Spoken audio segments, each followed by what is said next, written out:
Hi class, today we're going to talk about more serial killers, really not more, but the same ones. Serial killers in America are unique in that the masses of people establish mythology behind how a killer should look and act.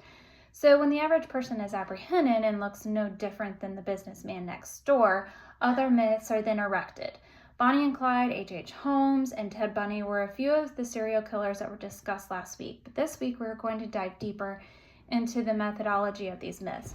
Why did H.H. Holmes choose Chicago to build his murder castle? According to Regina Palm in her journal article, Women, Muralists, and Modern Women in Feminine Spaces, Constructing Gender at the 1893 Chicago World's Columbian Exposition, the Chicago World Fair opened the doors for women who were artists to come and display their artwork. While the World's Columbian Exposition was not marked on an international level, women's participation in the field. It brought together female artists from various nations, enabled them to show their work and abilities as muralists to millions of people from all around the world, page 123. This does not discuss H.H. Holmes per se, but it does provide a greater understanding as to why he set up his castle to conduct his murders on women in the Chicago area. It provided a great time to conduct such an incident, with most being distracted by the event, along with people needing a place to stay while traveling from far distances. Therefore, H.H. Holmes was able to take advantage of the entire event.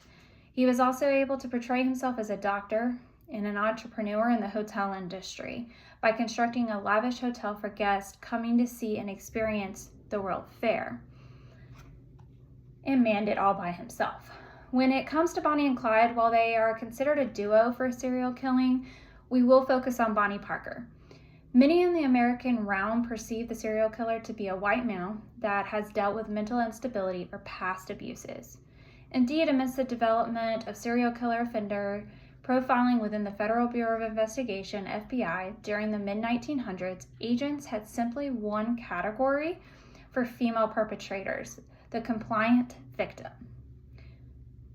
Based on the assumption that the only circumstances in which a woman would participate in serial homicide would involve compliance, fear, or stupidity. Yardley and Wilson, page 7.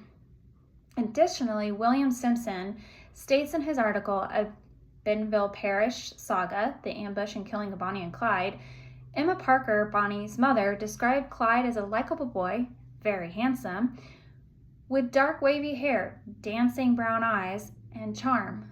Nell Cowan, Clyde's sister, remembered Bonnie as an adorable little thing, more like a doll than a girl. She had yellow hair that kinked all over her head like a baby's and blue eyes. Kind of like a blonde-haired Shirley Temple is almost what sounds like it's being described, which doesn't come across as what a female serial killer would look like. Their appearance allowed for a sense of innocence to be portrayed, allowing for the victim's guard to come down, which would be one form of their methodology. Lastly, of course, is Ted Bundy, who had looks and knowledge in his court. Pretty boy Ted Bundy received over 500 proposals of marriage at the time of his arrest. Conrath, page 150. Another author lays out the methodology well by describing how these killers like Ted Bundy utilize their strength as a way to bait victims. Scheme et al. States in their article, Psychopath Personality, Bridging the Gap Between Scientific Evidence and Public Policy.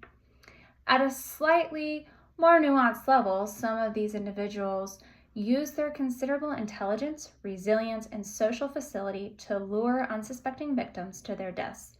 This defines the methodology of Ted Bundy exactly as he did all of the above to lure women into his car, only to take them away to kill them.